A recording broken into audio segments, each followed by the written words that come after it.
All right, so for our lecture notes, we're going to be talking about the aftermath of World War II.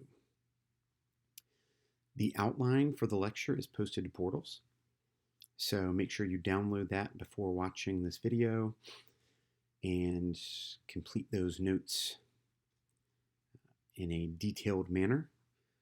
Your homework is to review over those notes and make sure that they make sense and that they are clear and detailed. So you can come back and watch the video and rewatch any parts you need to if you miss something or if the notes you have down don't make sense. Now, as we talk about the aftermath of World War II, the essential question we're going to be thinking about, and I want you to keep in the back of your mind, is did the U.S. and the Allies, not just the U.S., but did the U.S. learn from past mistakes when World War II finished? Particularly, did we learn from the mistakes that were made after World War I? So we're going to frame this lecture around three different issues. The first issue is isolationism. After World War I, the United States really turned back to itself, right? We'd gone overseas to help fight in World War I. We had lost a lot of soldiers, not as many as the other allies, but we lost some soldiers, and we largely turned back and said, all right, we're going to focus on what's happening in the United States. So what happened, right? What happened after World War I? Well, one, the U.S. failed to ratify the Treaty of Versailles. Versailles is spelled Versailles, just so you're aware, Versailles. The U.S. failed to ratify the Treaty of Versailles. And we also refused to join the League of Nations. Instead, we became much more isolationist, meaning we focused on what was happening in America. So here's a political cartoon from the period that kind of shows that attitude. You don't have to take notes about the political cartoon, but I wanted to share this with you. It shows Uncle Sam, representing the United States, getting ready to get married to foreign entanglements. And they're being joined together by the League of Nations. Coming through the window, busting through the window at the last minute to save the day is the U.S. Senate, right? And saying, no, hang on a minute, I object here. And so this shows sort of the attitude that a lot of Americans had, which was that the U.S. was getting itself into a bad situation in joining the League of Nations and getting itself tangled up with the European countries. And so a lot of Americans wanted to stop that from happening. They wanted to interrupt the ceremony, as the cartoon shows. And so again, what happened? The U.S. failed to ratify the Treaty of Versailles. We refused to join the League of Nations, and we became more isolationist. So why did this end up being a mistake? Well, without the U.S. involved, the League of Nations was not as strong as it could have been. Right? The U.S. wasn't really a superpower yet, but we were a strong country, a powerful country. And without having the U.S. in the League of Nations, it was missing a really important country. So it didn't have quite the strength that it could have.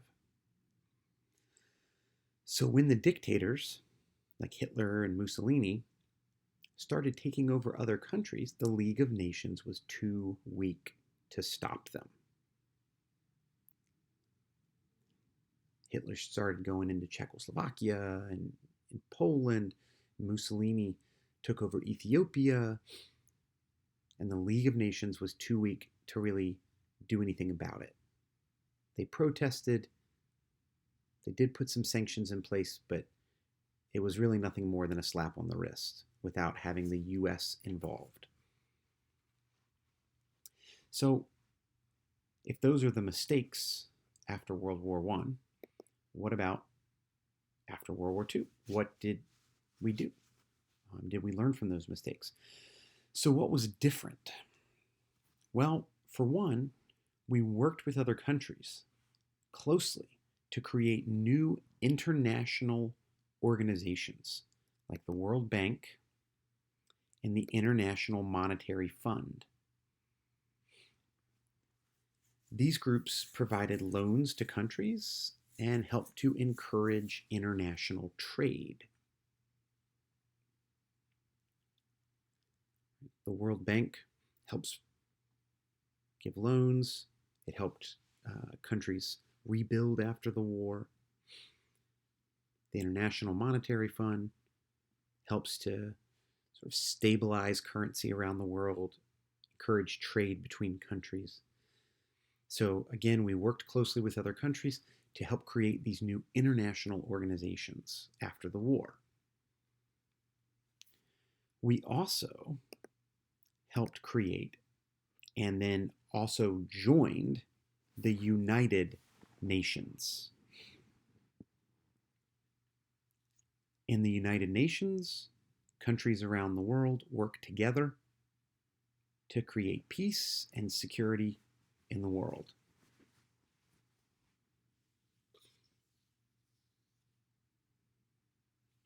So, after World War I, we don't join the League of Nations. We sort of turn back to ourselves and we sort of turn our shoulder on the rest of the world, turn our back on the rest of the world. After World War II, we don't do that. We dive in, we get involved through these organizations like the IMF, the World Bank, the United Nations. And so now with the US as really a superpower in the world, it's really important that we stay engaged on the world stage. The second topic we're going to talk about is dealing with the defeated countries. So after World War I, what happened? Well, if you remember from when we studied World War I, the Allies after World War I treated Germany very harshly. Germany was forced to accept blame for the war and pay massive war payments to the Allies. The German military was slashed and shrunk. Germany was forced to give up land. Right? Germany got punished very, very harshly after World War I. Why did that end up being a mistake? As we've talked about, that harsh treatment really damaged the German economy. It made Germans angry and resentful. And of course, Adolf Hitler uses that anger and resentment to help him rise to power.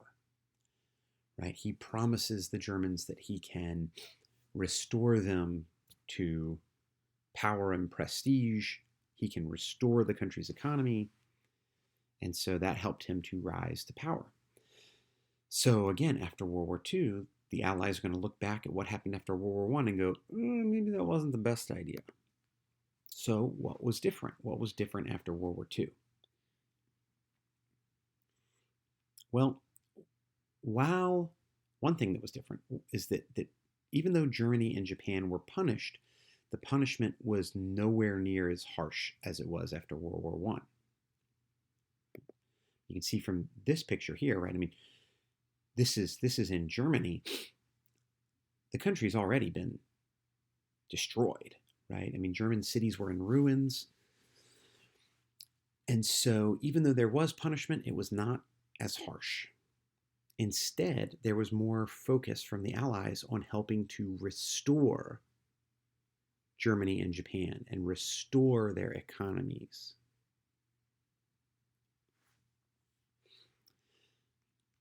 A second difference was that the US worked with the Allies to put German and Japanese leaders on trial for their war crimes, rather than blaming the whole country.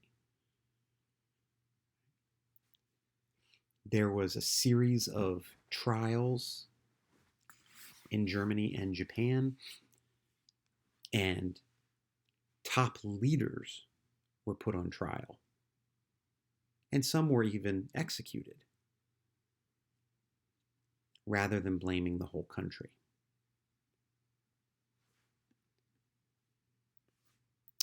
In Germany, the Allies divided the country up into 4 occupation zones. Each country, the US, France, Britain, and the Soviet Union, would run one section of the country and help rebuild it until a new German government could be put in place. So again, a focus on helping the country get back on its feet rather than just punishing it. And in Japan, the US helped put political and economic reforms into place.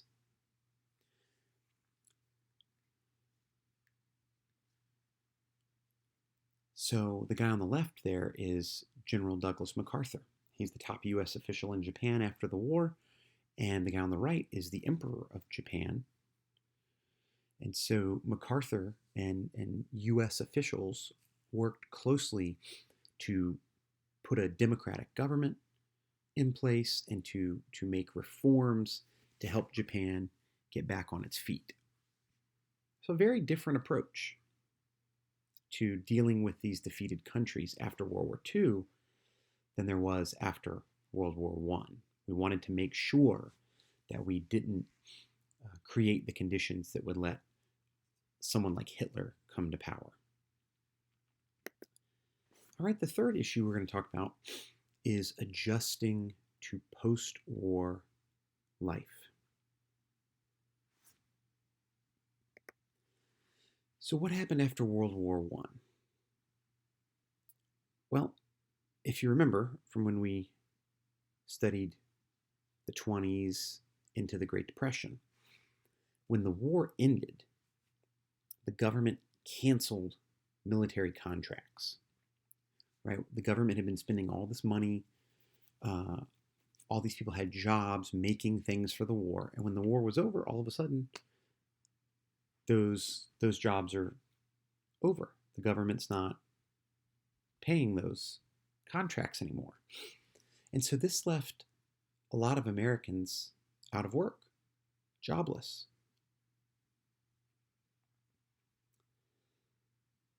Then, on top of all of those Americans who are suddenly out of work, you had millions of soldiers who returned home and found they didn't have jobs either.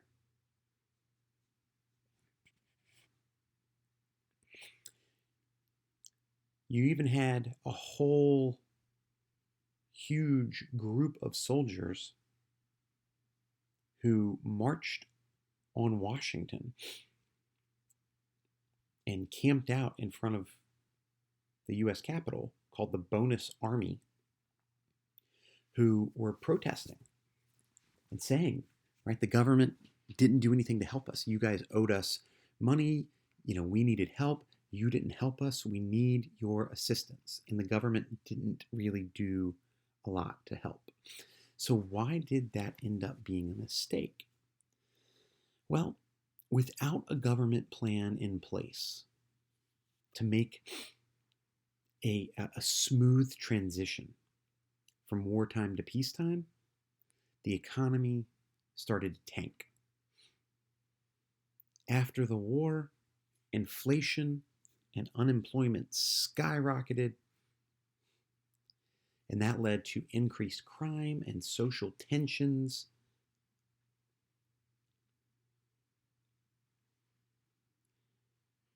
It just wasn't well planned out. right? The war ended and all these soldiers came home and we didn't have a plan in place. So after World War II, we want to make sure we don't do that. We want to make sure we have a plan in place. So what was different? What did we do differently after World War II? Well, for one, Congress passed the GI Bill of Rights. It's more commonly referred to as just the GI Bill. And the GI Bill provided money to help returning soldiers go to college, get job training, and even buy a home.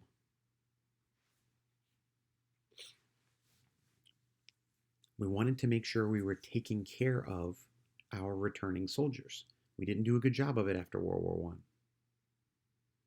So we wanted to make sure we did a better job after World War II.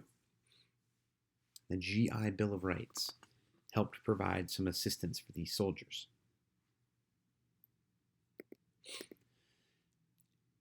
Also, after World War II, African Americans saw life generally improve. Now, we know there's still a lot of hardships and racism and discrimination, but life did get better for a lot of African Americans.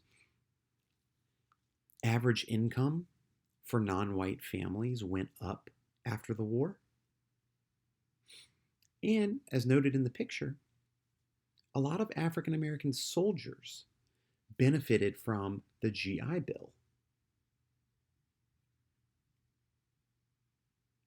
Again, that's not to say life was perfectly wonderful, because as I said, there's still racism, there's still discrimination, there's still segregation, but life does get better in some ways for African Americans coming back from the war and after the war. And things continue to improve for women as well. A lot of women lost their wartime jobs to returning men, returning soldiers. And you can see that in the graph there, right? The red dot, the second red dot up at the top is, shows, hey, this is when the war ends. And you notice there's a sharp drop over the next year. Right? A lot of women did lose their jobs when men came home. However, many women enjoyed being in the workplace, enjoyed making wages, and they continued to work in service jobs. And so the number of women working, even though it takes a big dip after the war, it starts to climb back up. Most of them aren't working in factories anymore, but they went back into the workplace as teachers, nurses, librarians, social workers, right, secretaries. They take more service-related jobs.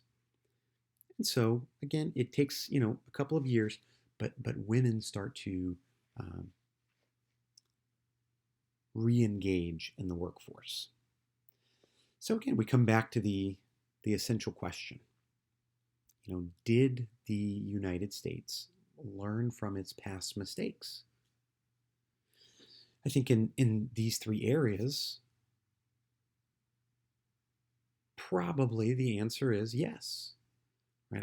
I think we showed there's evidence that we did learn from our mistakes after World War I. And so after World War II, our government and our people made sure that we didn't repeat those mistakes, right? We stayed engaged on the world stage. We treated the defeated countries differently to make sure that dictators didn't rise back up. And we did a better job of taking care of different groups of Americans after the war.